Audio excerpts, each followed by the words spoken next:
We hope you enjoyed this video on engaging your team to stay motivated during COVID-19. Please do leave your comments in the section below, and don't forget to hit the subscribe button to get notifications when new content is released. It gives me great pleasure to introduce Dr. David Mathews. He's the Learning Development Manager, OD Consultancy at NHS Arden and Gem Commissioning Support Unit. Hello, Vanessa. Hello. Thank you very much.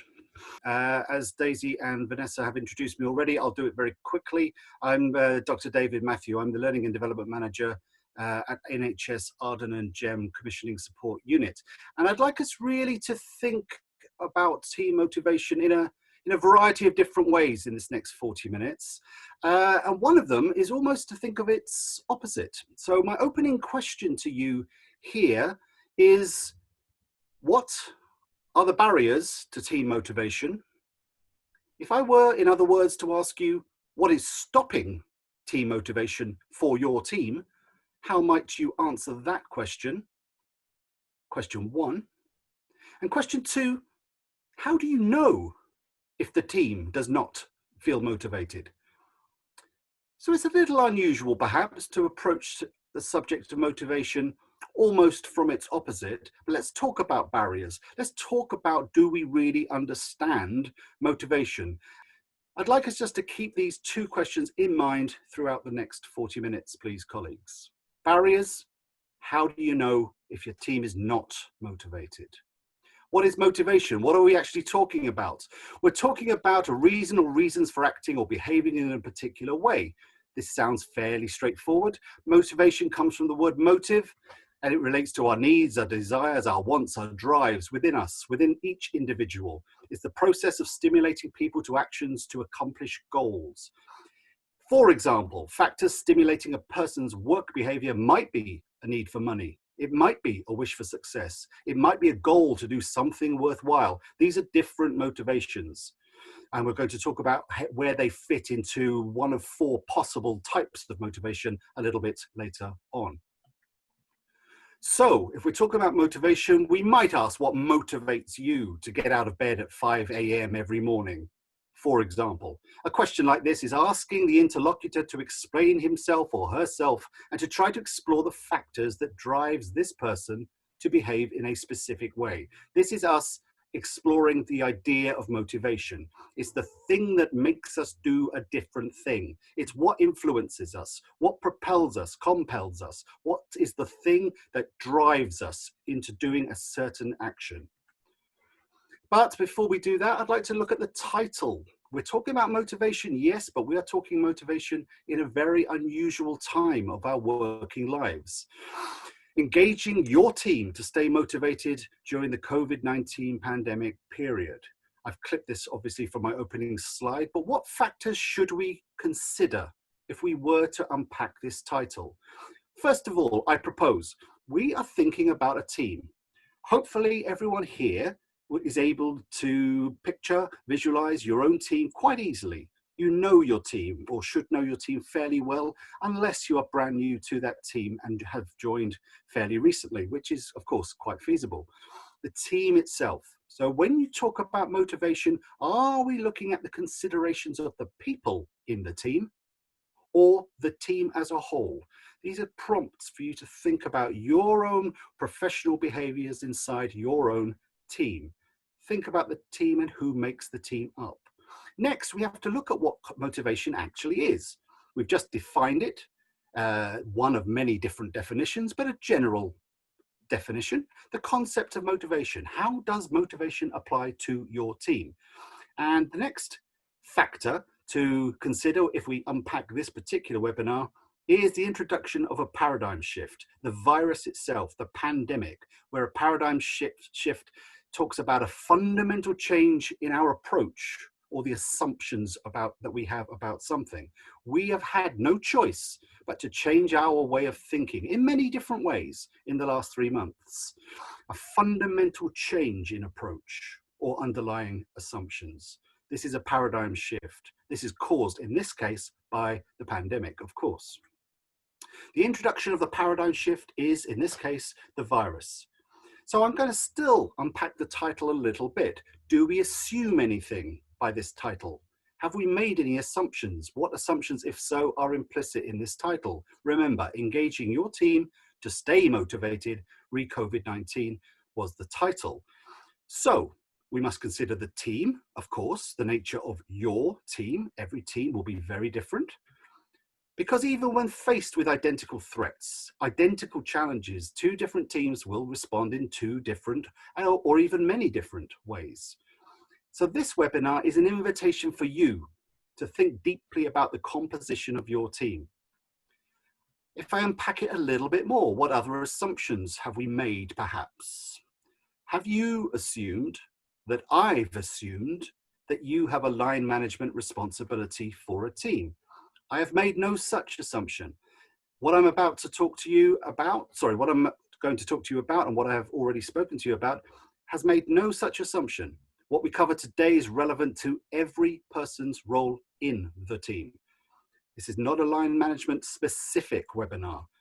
It hopefully will give some tips and help people, whatever their responsibility in the team happens to be.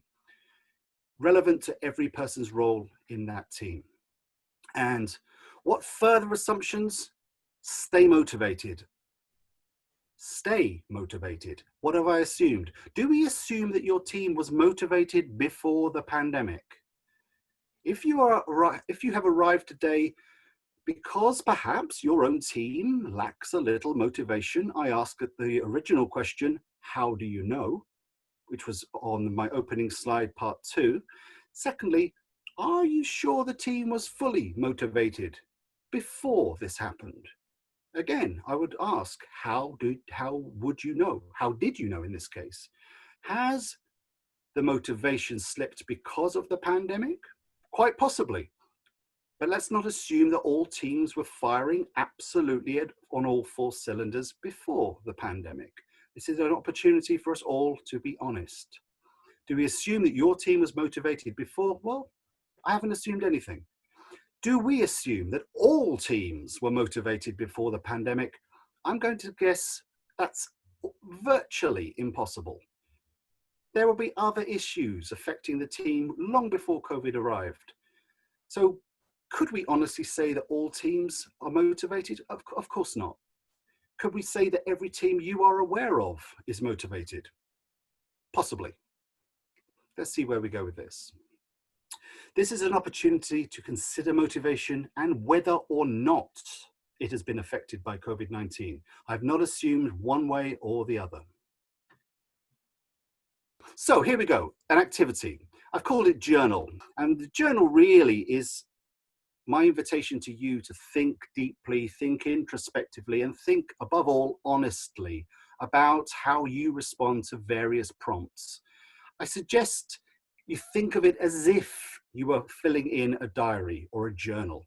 And I invite you to do so. Grab a piece of paper, or if you happen to have a workbook nearby, grab that notebook. Or, as we said at the start, put your answers in the chat.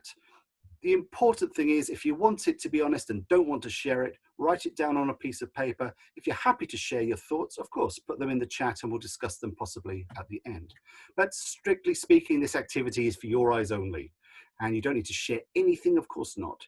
Consider the webinar title and your responses to it, and consider the questions that were posed at the very beginning. I repeat, what are the barriers to team motivation? Think about your team, think about the barriers. How do you know if the team does not feel motivated? I ask you now, in your current position, be it manager, be it any other responsibility, do you know if the team is motivated?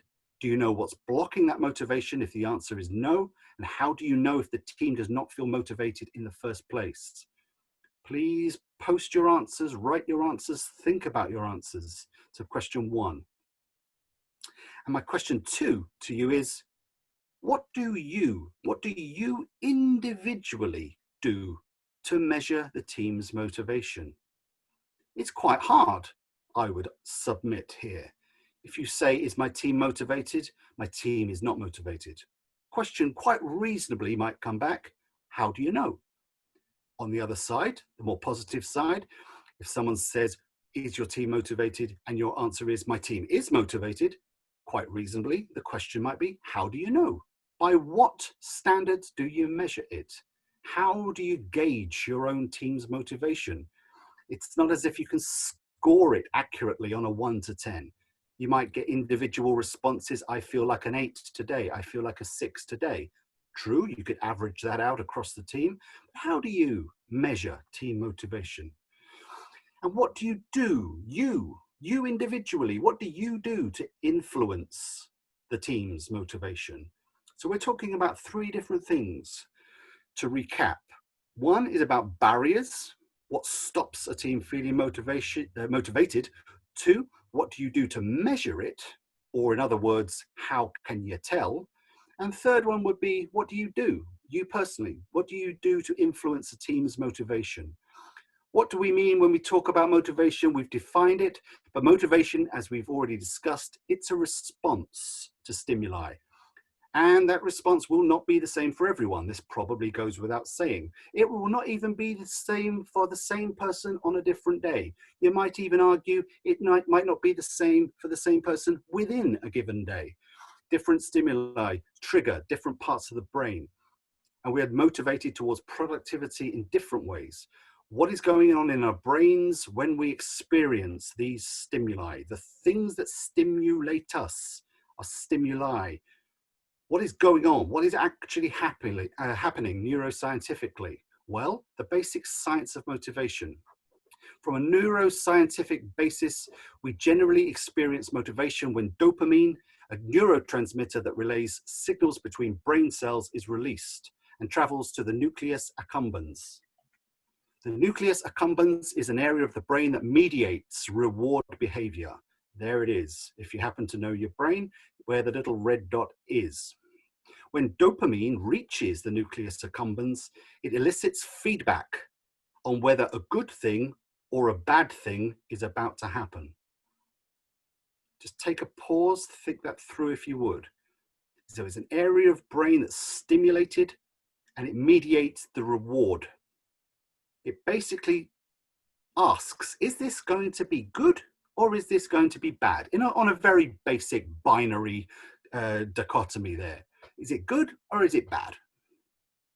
These are the motivations, and there are 4 of them. And I'd like you to consider yourself within this model in a moment. But first, to recapitulate on what they actually are. 4 motivations. The first would be called extrinsic motivation. This is motivation that comes from outside us, and by, therefore, modest extension, from outside the team. If you're talking about I, of course, it's outside it comes from outside me. But if we're talking about team behavior, we're talking about motivation that comes from outside that team, are we not? Number 1. Number 2, we're talking about intrinsic motivation. Now, this is done for reasons, internal reasons. For example, I've suggested to align with values or simply for the pleasure of doing something. Doesn't have to necessarily align with values, though it might, but it might be just a nice thing to do. Think of a favorite food, think of a favorite film or a favorite book you go back to and back to again. For example, within a work context, however, what example might you use there? Something you do for intrinsic reasons to respond to intrinsic motivation. Something that you want to do because it aligns with your values, possibly, or you just like doing it. We're also going to talk about number 3, introjected motivation, and number 4, identified motivation. This is where they sit on a model. Now, the model, you can see, has action at the top. So we're going to split this. It's quite basic. It's fairly blunt as a tool goes, but you've got action or non-action. And on the left of the model, you have external or internal. So you can see the model there and where each of those pieces of our motivation puzzle fit. So where are you? Let's just look at them one by one. So extrinsic motivation. Extrinsic, as it suggests, extrinsic motivation comes from outside of us. We do whatever it is because we are impelled to do it. For example, because we're told to by someone who has power over us. is extrinsic motivation. It comes from outside and the action is required for this motivation to take part. So you circle, as I have in the blue. It's not quite a circle, but you see what I mean. I've identified it. There is action involved. It's an external force. Therefore, it's extrinsic motivation. Or intrinsic motivation. Think where you are on this model, please, colleagues. Still here, there's action involved, but here the response is internal. Intrinsic motivation is done for internal reasons, for example, to align with your values or simply for the pleasure of doing that specific something. Whatever that is, you just like doing it. That's intrinsic motivation.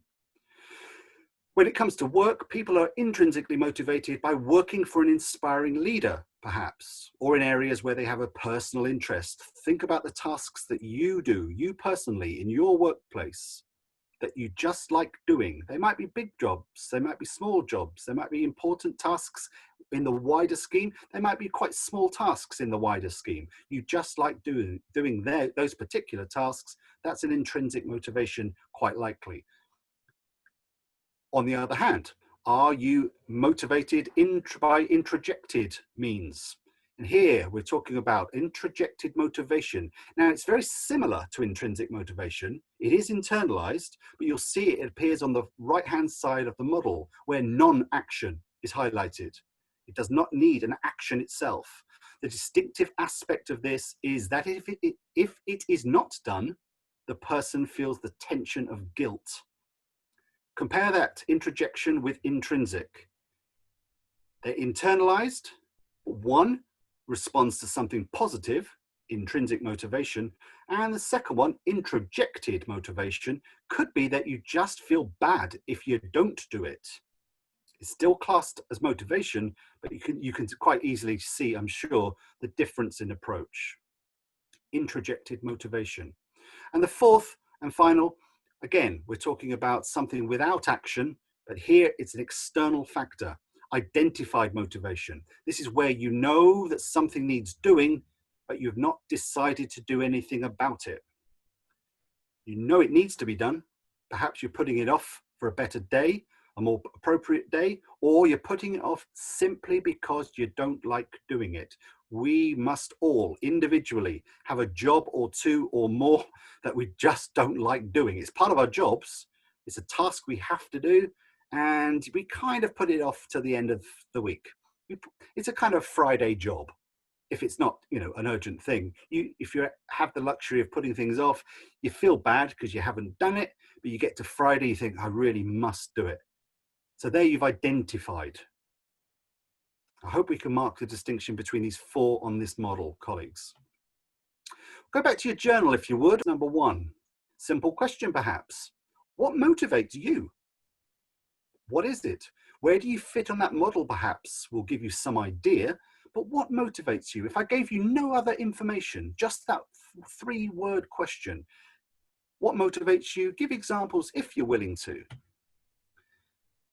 2 takes it into more chewy categories here. How do you know that your motivations are being met? Equally, how do you know that you have satisfied your own expectations? I just pause there for a second. How do you know your motivations are being met? And how do you know that you have satisfied your own? Obviously, those two questions are linked, but you might interpret them slightly differently. As I mentioned before, please record your thoughts in your journal. I'll pause there just for a moment, give colleagues a second or two to catch up with their writing or typing.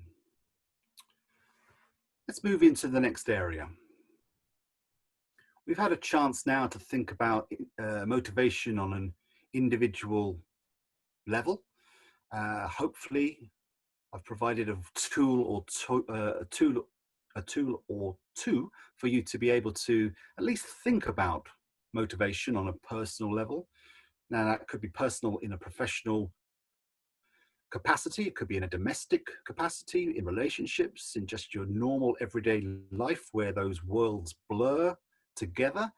Now we'll talk a little bit more specifically about teams. We're now going to consider motivation in your team. So what might motivate the people in your team? I said earlier on that there is a good chance that you will know your team fairly well.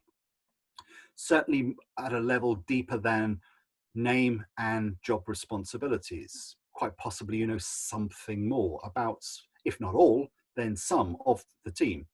So you might be able to gauge what might motivate that person as it differs from what might motivate a second person within the team. We're all carriers of our different strengths, our different areas in need of development.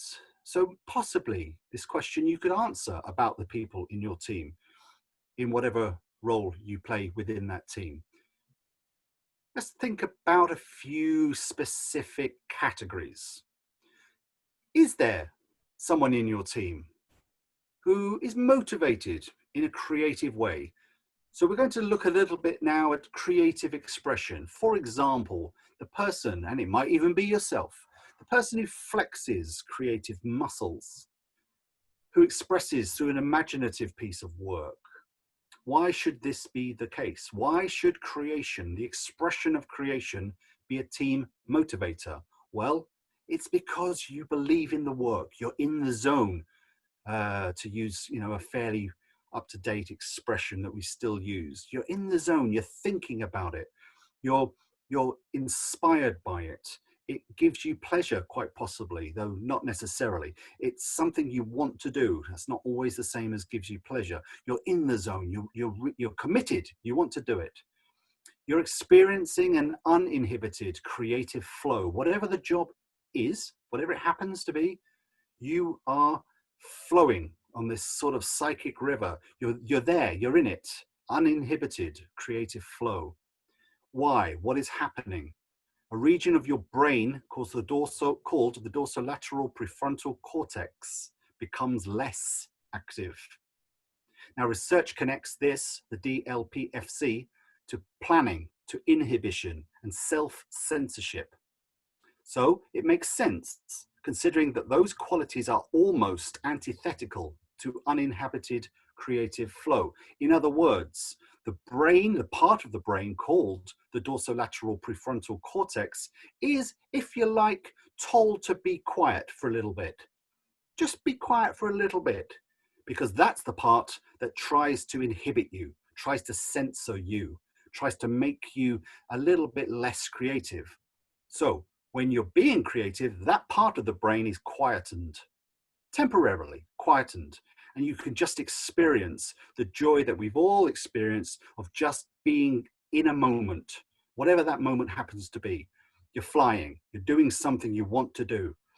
You're doing something imaginative, creative. And it could be a moment when you're reading something inspiring. It could be you're writing something inspiring. Whatever that happens to be, you're just in a good conversation with a colleague at work, and it's really going somewhere. You're solving a problem, whatever it might be. You're there. That's creative. Who does this describe in your team? Does it describe you in your own team? Think that through if you would. Creative expressions. Or are we talking about team members who are fairly reasonably motivated by financial incentives? Now, none of us, I'm going to guess, I suppose, most of us anyway, let's be careful. Most of us will go to work in order to receive some sort of financial reciprocation at the end of the month. What we do for a given cost that we've signed to say that we agree with is rewarded at the end of that month, providing we have satisfied whatever those tasks are that we've been asked to do. Broadly speaking, that's the world of work. Are we talking about that specifically? Yes, partly. The person who's financially motivated is motivated from the salary. In a way, I'm going to guess most of us will be, even if it's only on the level of needing it to pay the monthly bills. And up to a point, money can motivate us all of us, towards some sort of productivity. Even through the jobs you're not quite keen on, you think, well, I am getting paid for this, I should do it. It's a certain guilt involved perhaps, but nevertheless, we are motivated to do it. To put it simply, we have a job to do and we do not feel we can be financially rewarded unless we have executed an adequate job. I think up to a point, most of us will share some of this sentiment. But, however, research shows that being motivated solely by a large financial incentive can result in a mistake-riddled product, while a reasonably sized financial incentive paired with intrinsic motivators can result in something more thoughtful and polished. Let's just explore that again. People who are motivated only by a large pay packet, a large financial incentive, often, research has shown, make mistakes. Because we might put it down, we might boil it down, they're only in it for the money. Now, you might disagree with this. You might know people who this does not describe, but there's research behind this. People motivated by a fair salary for that particular job can result in something more, can produce rather, something more thoughtful, something more polished. Again, do you recognize yourself? Do you recognize your team member? There is the curiosity and learning aspects. This might motivate the people in your team. Curiosity and the desire to learn are intrinsic motivators. If you are like me, you just like learning things. We want to investigate things. We like to find patterns as a human species. We're hardwired to find answers to things, jigsaws, for example. That might not be your taste. It's not mine either, but solving problems is part of our makeup.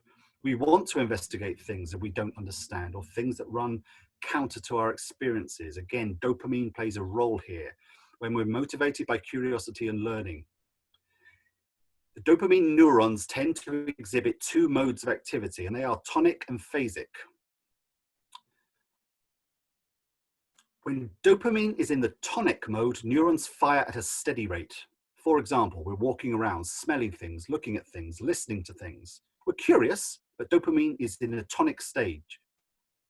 In the phasic mode, the neurons experience short bursts of activity or inactivity in response to specific stimuli. These lead, in turn, to an increase or decrease of dopamine, usually lasting several seconds. So you're still curious, but this is now where you hear a noise, a cracking of branches perhaps, an unexpected noise from a tree. What happens? In the phasic mode, you want to know why. You go over, you investigate. So the first part, where you're in the tonic mode, you're looking, you're happy, you're curious, you're looking, learning a little bit about the forest, for example. In the phasic mode, you want to know more. You want to know why that branch fell off, what that noise was, for example. Go back to your journal now.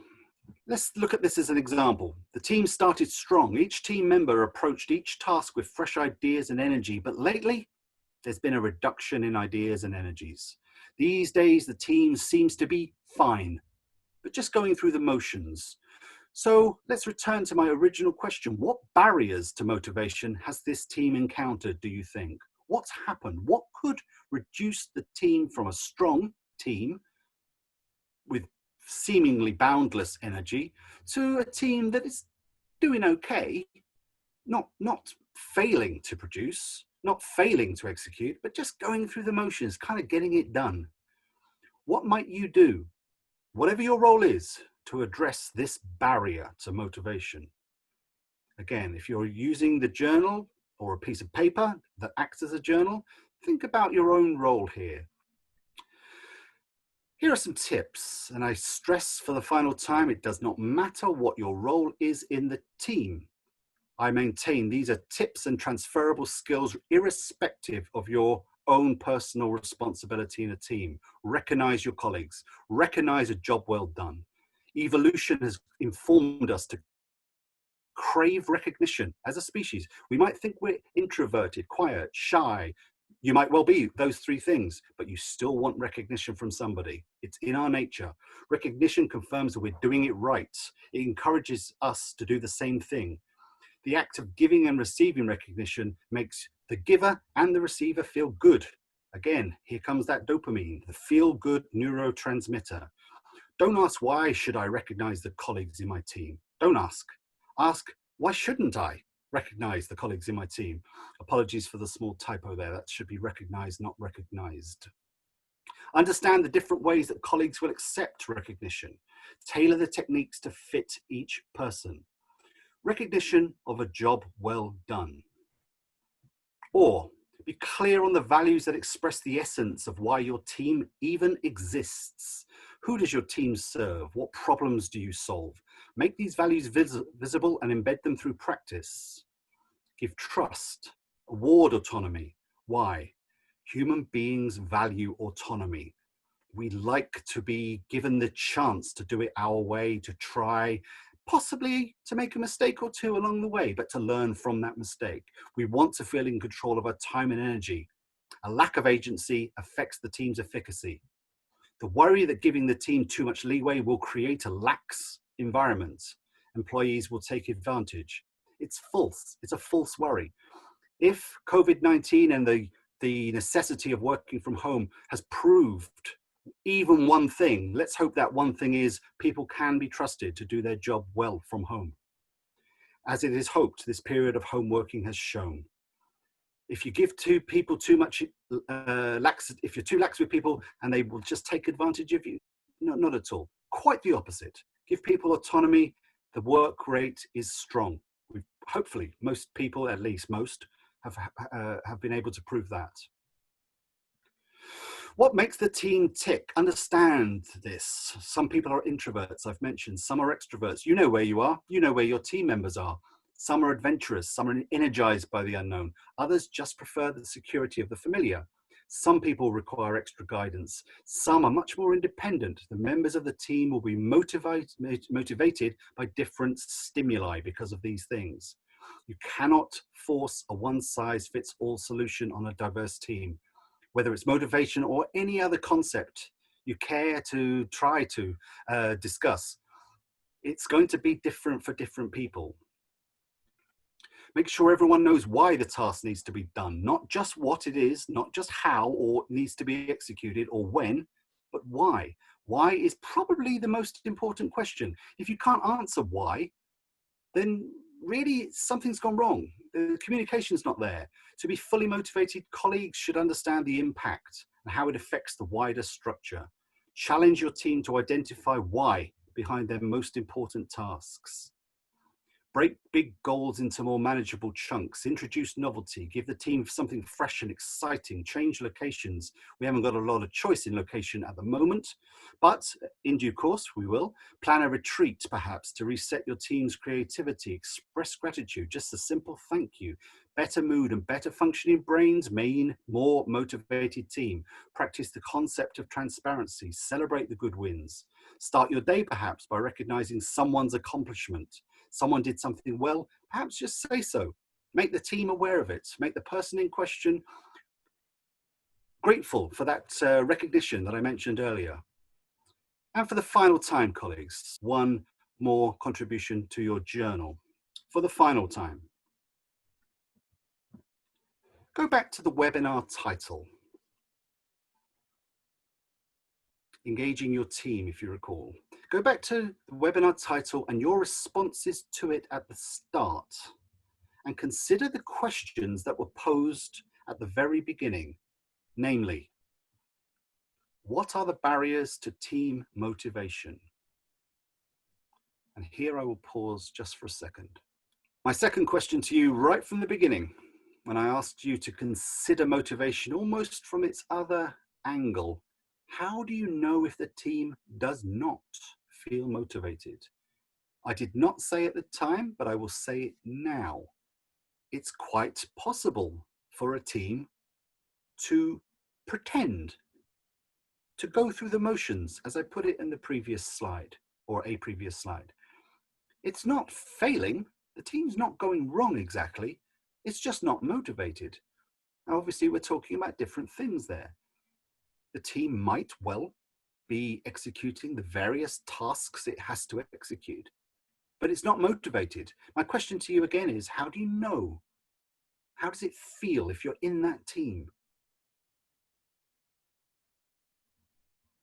There are pause. Second half of the final activity. Be clear with yourself about how you will use any of the information presented here this afternoon as part of a team motivation activity. Now, I know there will be colleagues here who read the words team motivation activity and experience a slight raising of temperature, a slight perhaps shiver down the spine. These words are not popular with some colleagues. I appreciate that.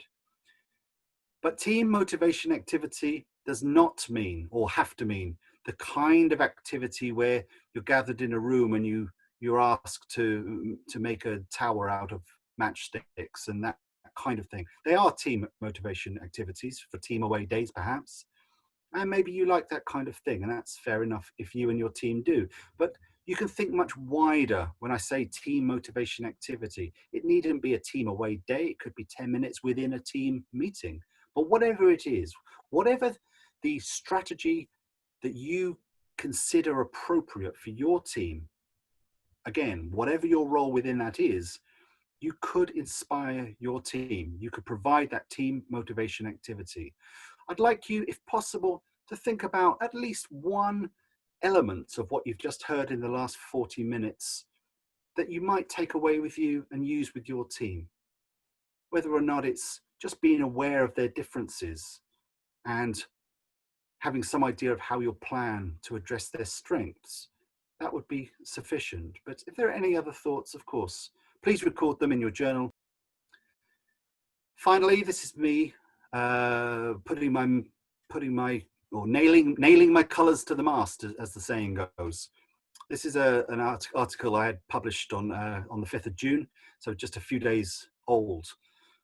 Practical and achievable steps for practice managers to support well-being during the pandemic. Supporting well-being in its own way is providing some sort of motivation. You're recognizing something is not quite right. It might be a very small something. This is some tips that I had published in Management in Practice. The link is there. The slides will come your way from our SBK colleagues in due course. So some ideas that I've expanded upon in that particular article.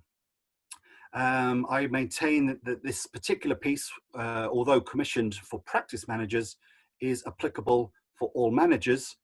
I would also go one step further and say, actually, these are transferable skills that just about anyone in our workplaces could use profitably. Colleagues, that brings me to the end of my presentation. I'm very happy to answer any questions that will be posed to me. Thank you very much for your attention.